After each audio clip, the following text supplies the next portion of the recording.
Hello everyone, কেমন আছো তোমরা সকলে? আশা করছি ভীষণ ভালো রয়েছো, আমিও খুব ভালো রয়েছি। আরও একটি নতুন দুপুরের সাথে আরও একটি নতুন ভিডিওতে আমি সঙ্গীতা। তোমরা দেখছো আমার ইউটিউব চ্যানেল। যদি আমার ভিডিওগুলো তোমাদের ভালো লাগে তাহলে অবশ্যই লাইক কমেন্ট শেয়ার করে আমার পাশে থেকে, এবং অবশ্যই কমেন্টে জানিও তোমাদের কেমন লাগছে। আজকে আমরা গিয়েছিলাম মালদা নেতাজি মোড়ে, একদম বং ফুডিতে। তোমরা দেখতেই পাচ্ছ, তার অপোজিটেই রয়েছে ফুড কোর্ট। আজকে ফুড কোর্টেই যাওয়া হয়েছিল। সেখানকার ভিউটা আমি তোমাদের সাথে শেয়ার করছি। যদি তোমাদের ভালো লাগে অবশ্যই তোমরা একটি দুপুর কিংবা সন্ধে এনজয় করতে পারো। দেখতেই পাচ্ছ পুরো ডেকোরেশনটাই কিন্তু নর্মালের মধ্যে দিয়েই করা। আমার তো বেশ ভালো লেগেছে নর্মালের মধ্যে দিয়ে।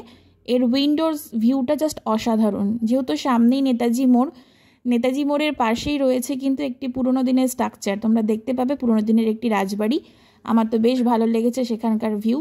দেখতেই পাচ্ছ এই জায়গাটা সব থেকে পছন্দ হয়েছে পুরো রেস্টুরেন্টটার মধ্যে। পুরোটাই দেখো, দেখে মনে হচ্ছে অরিজিনাল ক্যান্ডেল দিয়ে সাজানো রয়েছে। আর এই হচ্ছে সেই পুরনো দিনের বাড়িটি। দেখো, আমার তো জাস্ট অসাধারণ লেগেছে জায়গাটা। অনেক দিন পর এরকম দেখলাম। আমি তোমাদের সাথে মেনু কার্ডটা শেয়ার করছি। আমরা ট্রাই করেছিলাম একটি ভেজ থালি, তার সাথে ছিল একটি চিকেন থালি। ভেজ থালির মধ্যে ছিল রাইস, ডাল, 2 রকমের সবজি, স্যালাড, আলু ভাজা, শাক। আর চিকেনের মধ্যে এক্সট্রা করে দেওয়া হয়েছিল চিকেন আর একটি মিষ্টি আর টক দই। যাই হোক, নর্মালের মধ্যে বেশ ভালোই ছিল।